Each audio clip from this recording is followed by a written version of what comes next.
6, verso 17.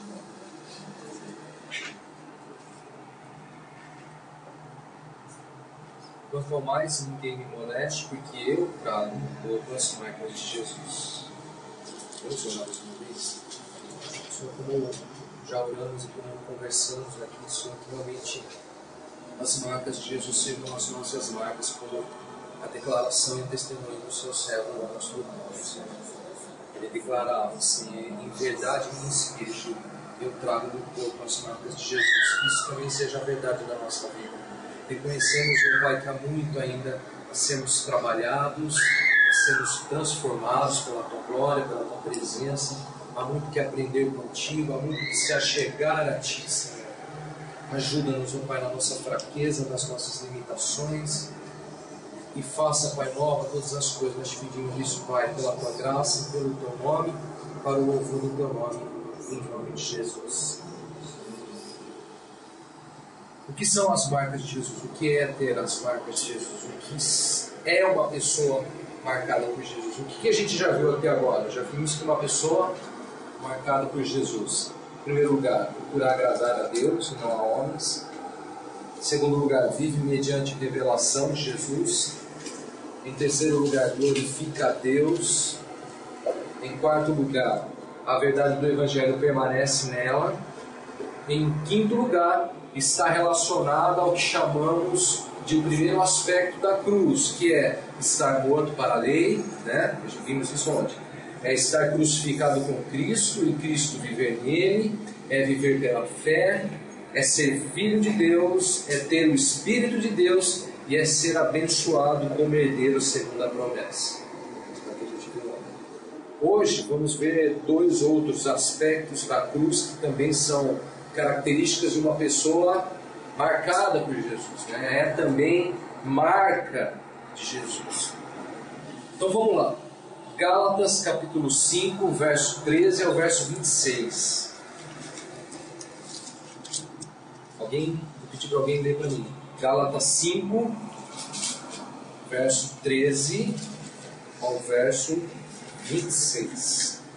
Mas todas as coisas, quando reprovadas pela luz, se tornam... Não.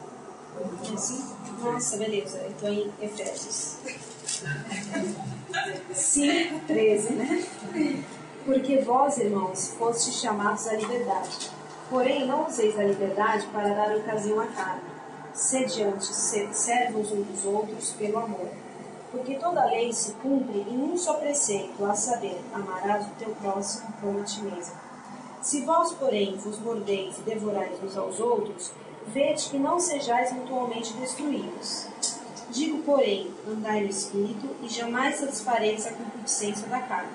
Porque a carne milita contra o Espírito, e o Espírito contra a carne, porque são opostos entre si, para que não façais o que, porventura, seja do vosso querer. Mas, se sois guiados pelo Espírito, não estáis sobre a lei. É qual? É o 26. Ora, as obras da carne são conhecidas, e são prostituição, impureza, lascívia, idolatria, feitiçarias, inimizades, porfias, ciúmes, iras, discórdias, dissensões, facções, invejas, bebedices, glutonarias e coisas semelhantes a estas, a respeito das quais eu vos declaro, como já outrora vos preveni, que não herdarão o reino de Deus os que tais coisas praticam. Mas o fruto do Espírito é amor, alegria, paz, longanimidade, benignidade, bondade, fidelidade, mansidão, domínio próprio. Contra essas coisas não há lei. E os que são de Cristo Jesus crucificaram a carne com as suas paixões e concupiscências. Se vivemos no Espírito, andemos também no Espírito. Não nos deixemos possuir de vanglória, provocando uns aos outros, tendo inveja uns dos outros. O que são as marcas de Jesus? Quais as características de uma pessoa marcada por Jesus? Em sexto lugar, aquilo que nós podemos chamar de o segundo aspecto da cruz, que em resumo é uma pessoa que crucificou a carne com suas paixões e concupiscências. A palavra diz no verso 24 que os que são de Cristo Jesus, o quê? crucificaram a carne com suas paixões e concupiscência. Vê aí, agora, né, diretamente, novamente, a gente vê aí uma relação direta com a cruz. Né? A gente vê aí o termo crucificaram a carne com suas paixões e concupiscência. Os que são de Cristo, quem é de Cristo, ele está falando. Ou seja, o que tem a marca de Jesus crucificou a carne, crucificaram a carne com suas paixões e concupiscências.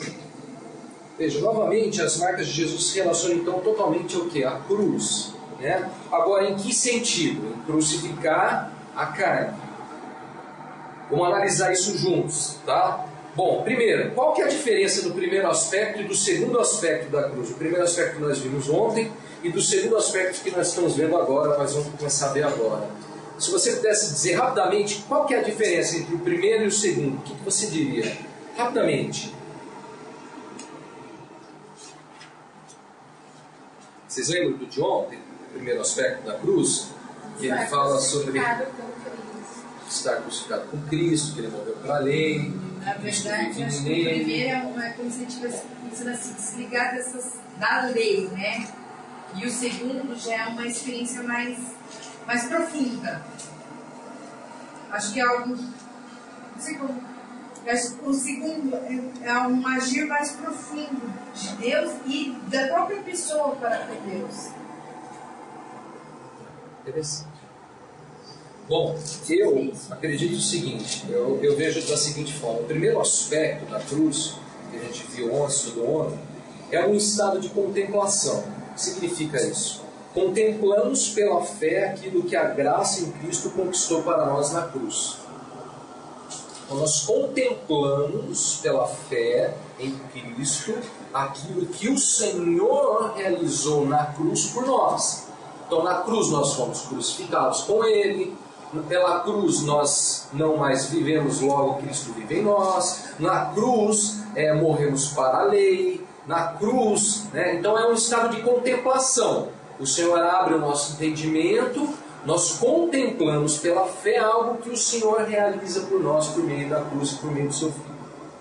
O segundo aspecto já é um pouco diferente. O segundo eu diria que é o resultado dessa conquista, dessa contemplação, né, que nos leva a viver em novidade de vida, a um novo viver. Ou seja, a obra da cruz nos leva a uma mudança prática das nossas ações. Entendeu? Qual que é a diferença então? O primeiro estado é um estado de contemplação, né? Onde pela graça nós visualizamos aquilo que gratuitamente o Senhor nos entregou, nos ofereceu. O seu amor, tendo morrido por nós na cruz. Então olhamos a nossa, o ganho que em Cristo nós temos em relação à lei, em relação ao próprio estado de não viver mais, mas estar vivo em Cristo. Tudo isso nós contemplamos e visualizamos pela fé e aceitamos e recebemos. O segundo, ele já é um pouco diferente, porque ele leva a uma mudança na vida do indivíduo. O segundo aspecto, ele opera na natureza do indivíduo. O segundo aspecto, claro, os dois estão relacionados, tudo é cruz. Para a gente entender a grandiosidade da cruz, a gente tem que colocar os dois aspectos, para a gente entender o quanto a cruz ela é operante, o quanto ela é maravilhosa. Uma coisa eu tenho certeza, a cruz muda radicalmente o nosso viver. Quem tem em si as marcas de Jesus é levado a um novo viver, a uma nova vida. A carne, ou seja, a natureza terrena, a natureza humana caída de Adão e os seus feitos são crucificados. Como a gente leu aí no verso 24, diz que os que são de Cristo crucificaram a carne e o quê? E os seus feitos, as suas paixões, as suas concupiscências. Paulo está dizendo assim aos cristãos das igrejas da Galácia, no verso 13 e no verso 15. Porque vós, irmãos, fostes chamados à liberdade, porém não useis da liberdade, para dar ocasião à carne. Sede antes servos uns dos outros pelo amor, porque toda a lei se cumpre em um só preceito, a saber, amarás o teu próximo como a ti mesmo. Se vós, porém, vos mordeis e devorais uns aos outros, vede que não sejais mutuamente destruídos. Depois ele fala assim no verso 26. Não nos deixemos possuir de vanglória, provocando uns aos outros, tendo inveja uns dos outros. Como a gente já viu, aquelas igrejas estão enfrentando um problema de ordem espiritual muito grande. Isso a gente já viu. A infiltração de um outro evangelho, de falsos irmãos, que ocasionaram, ou estavam ocasionando dentro da igreja uma falência múltipla da vida espiritual da igreja. Estavam morrendo espiritualmente, a gente viu isso, a ponto de se desligarem de Cristo, a ponto de caírem na graça. Então, a vida espiritual dentro da igreja, por conta daquele problema, estavam morrendo, estava havendo uma falência múltipla de todos os sentidos espirituais da igreja. Certo ou não? Então, olha só, como resultado disso, dentro desse contexto também, o que surge? A gente já viu isso. Muita carnalidade na igreja. A igreja estava se tornando excessivamente carnal. A gente vê aqui que os irmãos daquelas igrejas estavam dando ocasião à carne, como Paulo fala. Estavam, olha só a expressão, diz aí que os irmãos estavam mordendo e devorando uns aos outros.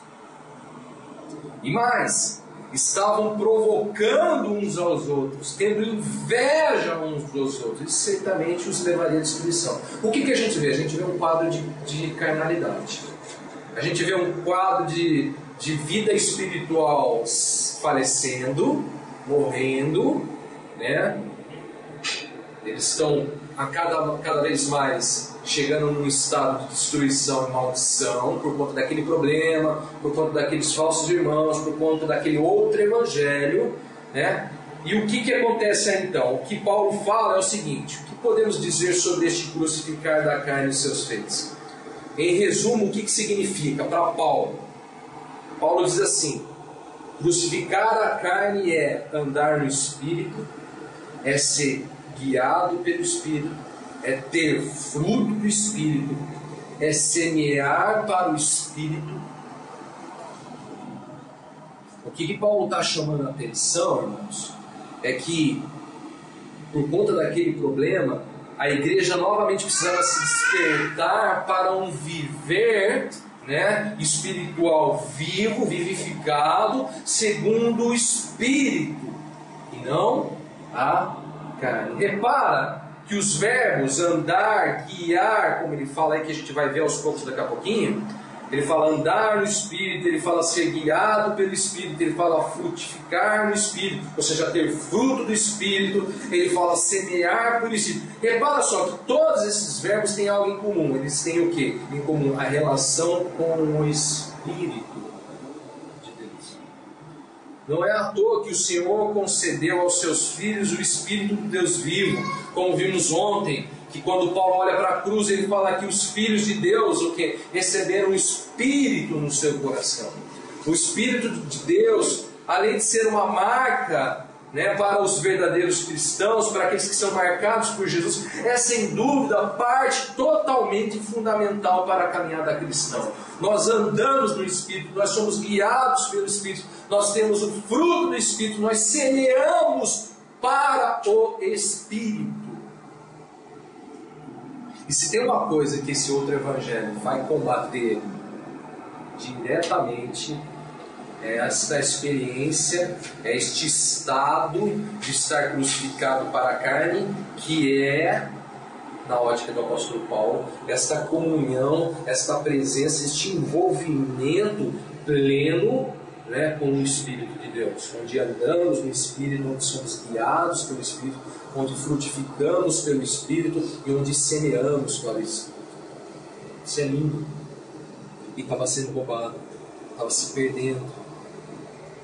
É claro, é sempre um oposto. O próprio texto fala que a carne milita contra o espírito contra a carne. Haverá sempre um oposto, são condições opostas, onde quando há muita carnalidade, tem-se pouco espírito. Quando se tem muito espírito, tem-se pouco a carne. Porque um milita contra o outro. São opostos entre si, a palavra diz. Porque são opostos entre si.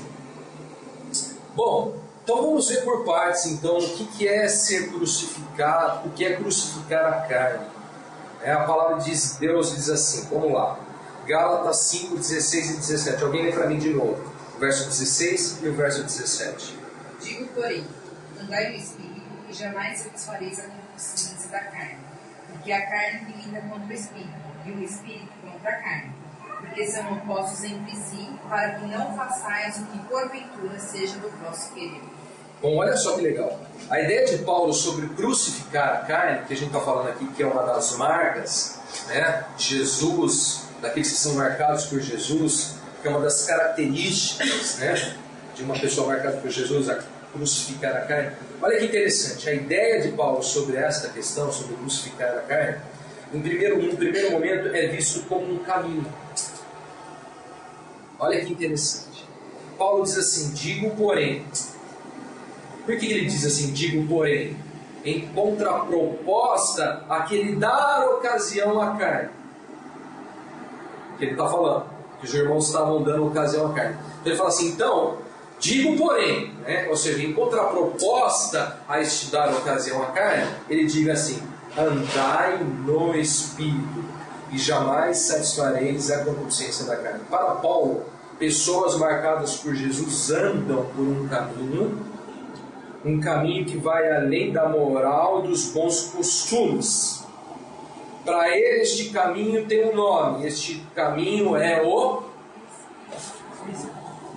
Espírito. Ele diz assim, andai no Espírito, ou seja, a caminhada do cristão, irmãos, a caminhada de uma pessoa marcada por Jesus é no caminho chamado Espírito. O cristão marcado por Jesus, ele anda no Espírito. Para ele, para Paulo, para nós, para a palavra de Deus, para Deus, este é o caminho de uma pessoa marcada por Jesus. Este é o caminho, o Espírito. Cristo, Jesus, tinha a mesma opinião sobre a vida, sobre a jornada cristã. Jesus disse assim sobre si mesmo. Respondeu-lhe Jesus, eu sou o caminho, a verdade e a vida. Ninguém vai ao Pai senão por mim. O que é ser marcado por Jesus, então, irmãos? Quer ser marcado por Jesus nesse sentido aqui sobre a questão de crucificar a carne? Eu diria que não é simplesmente ter uma religião. É muito mais do que ter uma religião. Ser marcado por Jesus é andar no caminho e na verdade que é Jesus, que é o Espírito. Andar no Espírito. É claro que só isso aqui, se a gente falasse, dava para fazer um estudo de 6, 7 dias só para falar sobre andar no Espírito. Isso é uma matéria que a gente vai construindo, entendendo, né, crescendo nisso ao longo de toda a nossa jornada cristã. Andar no Espírito é uma coisa que a gente vai produzindo e vai aumentando o nosso conhecimento, vamos crescendo em graça e conhecimento diante de Deus sobre isso ao longo de toda a nossa jornada, porque o caminho, irmãos, é para toda a jornada. Estamos falando da jornada, estamos falando do caminho, estamos falando de um percurso. Neste caminho nós aprendemos muitas coisas, nesse caminho muitas vezes nós erramos, nós caímos, nós voltamos. Vocês lembram lá o peregrino, né? Quantas coisas tentam tirar a igreja, o cristão, o corpo deste caminho. A gente viu isso no filme, a gente está vendo aqui no cenário de Gálatas. Aquele outro evangelho, estes falsos irmãos estavam tirando. O que eles estavam fazendo? Tentando tirar a igreja deste caminho chamado Espírito, que é Jesus, que é o Senhor, é o Espírito do Filho, como a gente viu ontem. é o próprio Espírito do Filho. Então, irmãos, aqueles que são de Cristo crucificaram a carne, que é da mesma forma, a gente pode dizer, é andar no Espírito. Andar no Espírito. É por este caminho que traçamos os nossos passos, diz Jesus, diz o apóstolo Paulo, diz o Evangelho. É pelo Espírito, não pela carne. Por isso é fundamental, é indispensável conhecê-lo e permanecer nele, este caminho. Não tem, é difícil a gente andar num caminho sequer a gente conhece, não é verdade? Como vamos andar num caminho que sequer não conhecemos? Temos que buscar conhecer esse caminho cada vez mais, temos que buscar entendê-lo, temos que buscar saber exatamente de que maneira podemos andar e caminhar por essa jornada no Espírito. Agora, uma coisa eu posso dizer, esse é o único caminho. Paulo diz assim: andai no Espírito e jamais satisfareis as concupiscências da carne. Porque a carne milita contra o Espírito, e o Espírito contra a carne, porque são opostos entre si, para que não façais o que porventura seja do vosso querer. Se o Espírito é um caminho, e se a carne também é um caminho, e se os dois caminhos são opostos entre si, quer dizer que os dois caminhos levam para lugares muito diferentes. Totalmente diferentes. Um caminho está numa direção e o outro num lado oposto, completamente diferente. O Espírito milita contra a carne, o Espírito é o oposto à carne. Precisamos andar pelo Espírito para que o Espírito lute, milite contra a carne e a carne não faça o que seja do seu querer. Ele diz assim: se você andar no Espírito, jamais satisfareis a concupiscência da carne. Porque a carne milita contra o Espírito contra a carne, e são opostos entre si, para que não façais o que porventura seja do vosso querer. Esse vosso querer é o querer da carne. Que ele fala que se você andar no Espírito, o Espírito vai lutar contra a carne, vai combater a carne, vai militar contra a carne, e assim a carne não fará o seu querer. As concupiscências da carne não serão satisfeitas, ele diz. Jamais satisfareis a concupiscência da carne. A confusão é tão grande sobre essas questões muitas vezes que se perde muito conhecimento com esse outro evangelho, que muitas vezes as pessoas, até por um conflito pessoal, eu mesmo já tive isso várias vezes, quando olham para essa questão, tentam lutar contra a carne por meio da própria carne, por meio da própria força, por meio das próprias, da própria suficiência. Isso jamais vai ser é impossível lutar com a carne pela carne. Lutar com a carne pela própria força da carne. A carne não luta contra a carne. A carne alimenta a carne. É impressionante. Quanto mais pela carne tentamos combater a carne, mais a carne se manifesta. Como se fosse um alimento, né? A carne, ela é combatida, ela é limitada, ela não é satisfeita, ela não realiza ou não opera aquilo que é do seu querer pelo Espírito. Irmãos, uma igreja que é marcada por Jesus tem que conhecer muito bem o caminho do Espírito. Nós precisamos conhecer, eu preciso absolutamente conhecer o caminho do Espírito e andar no caminho do Espírito. Primeira coisa que talvez, se a gente olhasse para essa questão e dissesse assim: eu não sei ainda, a gente tem que ter a humildade para falar, não sabemos e temos que aprender. Falar: Senhor, eu quero aprender, eu preciso aprender urgentemente. Nós precisamos, com toda a nossa necessidade, com toda a nossa vida por completo, precisa entender o caminho do Espírito, entender e andar pelo caminho do Espírito. O problema é que muitas vezes a gente olha para a vida e a gente está visualizando vários outros caminhos. A gente visualiza tantas jornadas na nossa vida, mas a gente pouco se preocupa em visualizar o caminho do Espírito. É ou não é verdade? A gente traça os nossos caminhos, a gente traça os nossos passos, a gente visualiza onde a gente quer chegar aos nossos objetivos, mas é raríssimo às vezes que a gente inclui nesses caminhos, nessas jornadas, nesses objetivos, o caminho do Espírito.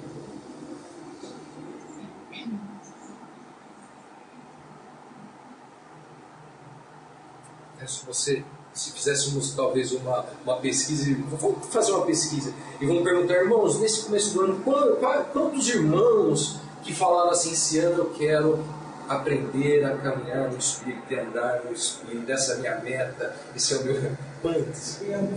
Então, eu também não. Porque isso pra gente é raro. Mas eu acho que a gente tem que incluir isso na nossa vida cristã. Entender isso na nossa caminhada com Cristo, com o Senhor, e entender que isso é marca daqueles que são marcados por Jesus. É característica de uma pessoa marcada por Jesus. Então, quando ele fala sobre crucificar a carne, num primeiro momento ele tem essa ideia de que andar com o Senhor é andar no Espírito. Mas não para por aí. A gente tem que ampliar sempre a visão para entender. Depois ele diz assim, no verso 18 do capítulo 5: se sois guiados pelo Espírito, não estáis sob a lei. Olha só, num segundo momento, quando Paulo fala sobre crucificar a carne, ele visualiza essa questão, sabe como, irmãos? Primeiro ele vê como um caminho, em segundo ele diz assim: se sois guiados pelo Espírito. Ele vê a caminhada cristã, a caminhada daqueles que têm marcado a marca de Jesus como um caminho, que é o Espírito, e também um guia, que também é o Espírito. Nesse caminho, olha só que interessante, né? Ele está falando o seguinte: nesse caminho que é o Espírito, nós somos guiados pelo Espírito. O mesmo que é o caminho é também aquele que guia. Sois guiados pelo Espírito, então não estáis sob. O mesmo que é o caminho é também o mesmo que conduz, que guia. Aqueles que têm em si a marca de Jesus certamente são guiados pelo Espírito. Destes o Espírito está sempre orientando, conduzindo, guiando, mostrando a direção. Nós, quando olhamos para o testemunho de Paulo, Paulo diz assim: subi para Jerusalém, por quê? Vocês lembram? Em obediência a uma revelação. Em miúdos, o que você pode dizer sobre isso?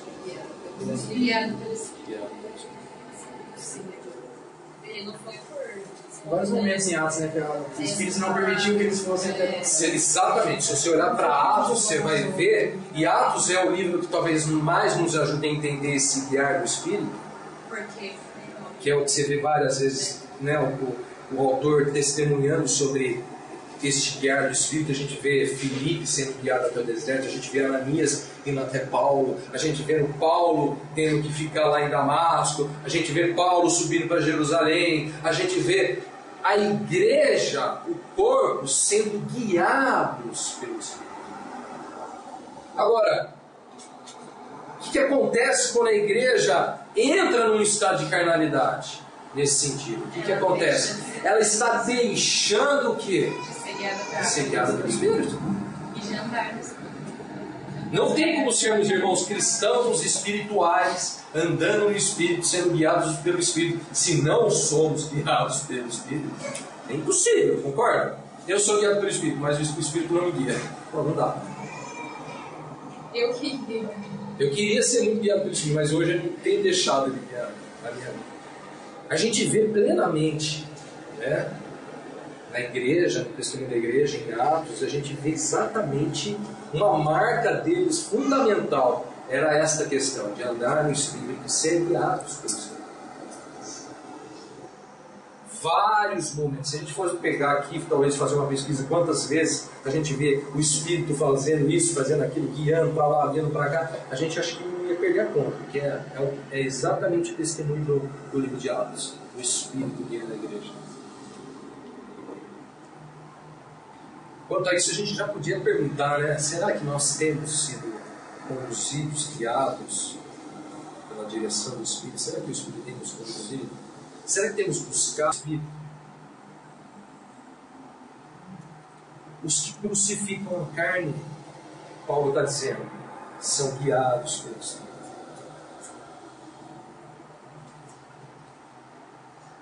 É claro, da mesma forma que para você andar no caminho você precisa conhecer o caminho, entender bem o caminho, da mesma forma, você para ser guiado pelo Espírito, a gente tem que buscar conhecer o Espírito, a comunhão do Espírito, ter relacionamento contínuo, direto com o Espírito. Eu não estou falando que é fácil, muito pelo contrário, na caminhada cristã, vocês viram no filme, né? É muito interessante. Quantas coisas que tentam tirar, né, o peregrino do caminho. Não é fácil. Absolutamente. Assim, quando a gente olha para o Evangelho, a gente só tem um herói nessa história, que é o Senhor Jesus. Todos os outros não são, na verdade, heróis. Não há outro herói senão o Senhor Jesus. Não há heróis na caminhada cristã. Tem cristão herói. Essa ótica, eu acho muito complicada ela. Não. O que tem é cristãos que se deixam guiar pelo Espírito. O que tem é igreja que se deixa ser guiada pelo Espírito, que se deixa ser conduzida pelo Espírito. Irmão, se é uma marca que a gente precisava ter, nós pessoalmente, e nós grupo aqui, este trabalho, é essa. Ser guiado pelo Espírito. Precisamos muito buscar este conduzir do Espírito, esta direção do Espírito, esse tipo. É por aqui que eu ando, é por aqui que você vai. E Ele vai te conduzindo num caminho que é Ele mesmo, que é a própria vida, que é o próprio Senhor, que é o Jesus, que é a verdade. A gente tem que buscar isso assim pro resto da nossa vida sempre e nunca sair desse caminho. Se sair, voltar o mais rápido possível, né? Diário, é contínuo, é sempre. Você vê que interessante, né? Como que eu crucifico a carne? Ele não fala em momento nenhum, né, de ação própria. É o eu. Ele fala de um caminho, ele fala de um guiar. O que nós, como cristãos, temos que fazer é permitir o guiar de Deus e aceitar em obediência. O que acontece muitas vezes é que a gente reluta, né? Vocês estão lembrados dos recalcitrados? Porque nem sempre esse caminho vai ser de pétalas. No próprio filme do Peregrino, até um momento lá que ele entra no caminho, o caminho é cheio de pedra. O que ele quer fazer? Ele sai, pula lá, até pula a gradinha lá e sai fora, né? Bom, então, em um segundo momento, crucificar a carne é ser guiado pelo Espírito. Mas não para por aí também. Vamos ver. Gálatas 5, verso 19 ao verso 23. Alguém lê para mim. 19 a 23. Tem mais coisas. Ora, as obras da carne são conhecidas e são: prostituição, impureza, lascívia, idolatria, feitiçarias, inimizades, porfias, ciúmes, iras, discórdias, dissensões, facções, invejas, bebedices, glutonarias e coisas semelhantes a estas, a respeito das quais eu vos declaro, como já outrora vos preveni, que não herdarão o reino de Deus os que tais coisas praticam. Mas o fruto do Espírito é amor, alegria, paz, longanimidade, benignidade, bondade, fidelidade, mansidão, domínio próprio. Contra estas coisas não há lei. A ideia de Paulo sobre crucificar a carne, então, é um caminho, é um ser guiado pelo Espírito, e também está relacionada à ideia de, olha só, de estar ligado a uma árvore e ligado a esta árvore gerando fruto. Ele diz assim: ora, as obras da carne são conhecidas, né? Elas são conhecidas, todo mundo conhece. E são prostituição, impureza, lascívia, idolatria, feitiçarias, inimizades, porfias, ciúmes, iras, discórdias, dissensões, facções, invejas, bebedices, glutonarias, coisas semelhantes a essas, a respeito das quais eu vos declaro, como já outrora vos preveni, que não herdarão o reino de Deus, que tais coisas praticam. Paulo está afirmando aqui, é uma afirmação de Paulo, é uma declaração de Paulo, eu vos declaro, né? É uma afirmação bíblica da palavra. Ele diz, os que praticam essas coisas, que coisas? As obras da carne. A carne, ela trabalha e ela produz obras que são conhecidas e são essas, que se praticarmos, não herdamos o reino de Deus. Os que tais coisas praticam não herdarão o reino de Deus. É um fato. Aí ele diz assim, ele continua, verso 22. Mas, por que o mas aí, irmãos? De novo, em contraproposta à questão da carne, às obras da carne, em contraproposta às obras da carne, ele diz assim, mas o fruto do Espírito é amor, alegria, paz, longanimidade, benignidade, bondade, fidelidade, mansidão, domínio próprio. Contra estas coisas não há lei. Note bem, irmãos, aqui há um paralelo entre o que? Obras da carne e não obras do Espírito, mas frutos. A carne tem suas obras, o Espírito dá-se fruto. Olha que interessante. A carne, ela já por si só, ela já produz, ela tem as suas obras, e são várias. Então ela está ali produzindo as obras. O Espírito, diz aí, em vez de ele usar o termo obra, ele usa o termo fruto. O Espírito dá seu fruto.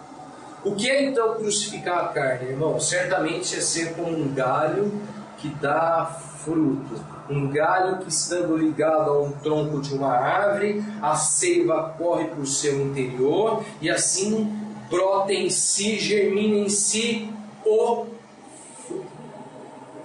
Nasce nele o fruto. Jesus também compartilhava desta ótica, irmão. Vocês estão lembrados?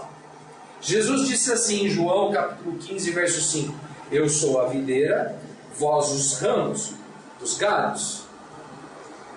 Quem permanece em mim e eu nele, esse dá muito fruto, porque sem mim nada podeis fazer. Irmãos, pessoas marcadas por Jesus têm seu fruto. Estão ligadas à videira e são os ramos que permanecem nela e ele nele, para que assim haja o fruto, muito fruto, o fruto do Espírito, que é amor, alegria, paz, longanimidade, benignidade, bondade, fidelidade, mansidão, domínio próprio. Contra essas coisas não há lei. Nós temos falado muito esses dias, né, sobre o esfriar do amor. Sabe por que esfria o amor? Porque Jesus falou assim, quem permanece em mim e eu nele, desse dá muito fruto. Porque a gente vê exatamente esse quadro aqui de Gálatas. O que acontece em Gálatas, irmãos? O cenário de Gálatas, a gente já viu. Havia um problema dentro da igreja que estava fazendo com que os irmãos de Cristo vos desligassem. Ou seja, eles estavam se desligando de Cristo. Lembra disso? No capítulo 5, no verso 4. De Cristo vos desligastes. Irmãos, temos que estar muito ligados, sempre ligados, constantemente ligados à videira, para que haja o fruto, para que germine o fruto, para que brote o fruto, para que a seiva desta videira, que é vida, que mana vida em abundância, que é o manancial da vida, como a gente está vendo, não é? Que é o Espírito, este Espírito, ele trabalha em nós, ele produz em nós, ele vem a jorrar em nós o que? O fruto, que é amor, que é alegria, paz. Contra estas coisas, diz a palavra, não há lei, não há sequer lei contra estas coisas. Me diga uma lei que há contra o amor, me diga uma lei que há contra a longanimidade, a paz, a alegria, a bondade, a fidelidade. Não há lei contra essas coisas. Tem o fruto. Pessoas marcadas por Jesus andam no caminho, que é o Espírito. Pessoas que são marcadas por Jesus são guiados pelo Espírito no caminho. E pessoas que são marcadas por Jesus neste caminho, sendo guiados pelo Espírito, são também como árvores que no seu devido tempo, diz o Salmo 1, dá o seu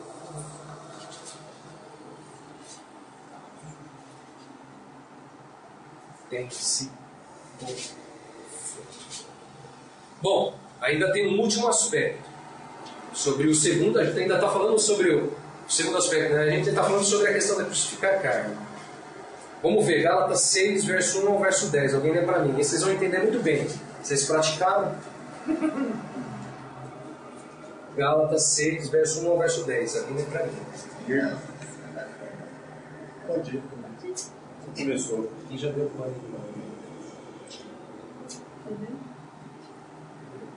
Irmãos, se alguém for surpreendido de alguma falta, vós que sois espirituais, corrijam com espírito de brandura e guardem para que não sejam também tentados. Levai as cargas uns dos outros e assim cumprireis a lei de Cristo. E se alguém judicer alguma coisa não sendo nada, a si mesmo se engana. Mas prove cada um o seu labor, e então terá motivo de gloriar-se unicamente em si e não em outro, porque cada um lembrará o seu próprio fardo. Mas aquele que está sendo instruído na palavra, faça participante de todas as coisas boas aquele que o instrui. Não vos enganeis, de Deus não se zomba, pois aquilo que o homem semear, isso também se fará. Porque o que semeia para a sua própria carne, da carne colherá corrupção, mas o que semeia para o Espírito, do Espírito colherá vida eterna. E não nos cansemos de fazer o bem, porque a seu tempo ceifaremos e não desfaleceremos. Por isso, enquanto tivermos oportunidade, façamos o bem a todos, mas principalmente aos da fé. Por último, a ideia de Paulo sobre crucificar a carne está relacionada ao quê? A uma semeadura. No verso 7 e no verso 8 ele diz assim: não vos enganeis, de Deus não se zomba, porque aquilo que o homem semear, isso também se fará. Aí ele continua: porque o que semeia para a sua própria carne, da carne colherá corrupção. Viu aí a questão de semear para a carne? Muitas vezes a gente tenta combater a carne, a gente está semeando para a carne. Depois ele fala assim: mas o que semeia para o Espírito, do Espírito colherá vida eterna. Ele diz: aquilo que o homem semear, isso também se fará. Depois ele coloca, irmãos, dois tipos de semeaduras. Assim como há dois caminhos, assim como há dois guias, e assim como há os que estão na árvore e os que não estão na árvore. Ele coloca assim: o que semeia para a carne, da carne colherá corrupção. Mas o que semeia para o Espírito, do Espírito colherá vida eterna. Irmãos, quem tem em si as marcas de Jesus, semeia para o Espírito. Semear para o Espírito. Pensando nisso, me vem à cabeça o seguinte entendimento: somos como bons servos do Senhor, que em seu campo semeamos para o seu louvor. Semeamos para Ele, semeamos no campo dEle, e para colher do fruto dEle, pois para Ele e por Ele são todas as coisas. O que é semear para o Espírito? Paulo nos dá uma amostra dizendo: levai as cargas uns dos outros, e assim cumprireis a lei de Cristo. Semear para o Espírito está relacionado ao nosso relacionamento uns com os outros. Porque ele diz assim, sobre o amor que é o cumprimento da lei, porque ele diz assim, semear para o Espírito, olha só, em lugar de morder e devorar uns aos outros, levamos as cargas uns dos outros. Em lugar de morder e devorar uns aos outros, fazemos o bem e a seu tempo ceifaremos e não desfalecemos. Por isso, enquanto tivermos oportunidade, façamos o bem a todos, mas principalmente os da família da fé. O que é semear para o Espírito? Para que a gente possa depois colher do Espírito vida.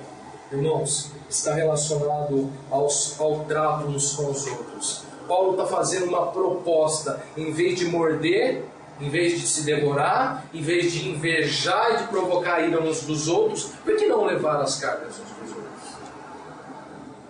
Por que não fazer o bem uns aos outros? Por que não semear para o Espírito, para que vocês venham ceifar do Espírito, colher do Espírito, quando vocês tiverem oportunidade? Ele diz aí no verso 10, por isso, enquanto tivermos oportunidade, olha que interessante, façamos o bem a todos. A quem que se deve fazer o bem? A todos. E principalmente aos da família da fé. Deixa eu dizer uma coisa para vocês. Ontem nós praticamos o semear para o Espírito. Glória a Deus.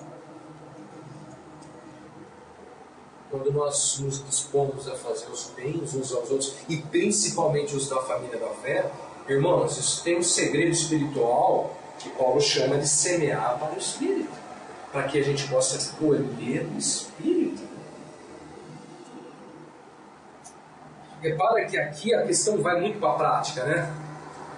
A questão aqui leva mesmo a ações práticas mesmo. Quando nós temos oportunidade, diz o texto, quando tiverem as oportunidades, irmãos, levem as cargas uns dos outros. Não se mordam uns dos outros. Não se devorem uns dos outros. Não tenham inveja uns dos outros. Legal, né? Por isso que é algo mais profundo. Semear para o Espírito é fazer o bem a todos, e principalmente aos da família da fé. Bom, tudo isso é o segundo aspecto da cruz. É o segundo aspecto da cruz, que é crucificar a carne. Em miúdos é crucificar a carne. E que você pode traduzir isso em andar no Espírito, em semear pelo Espírito, em dar o fruto do Espírito e em semear para o Espírito.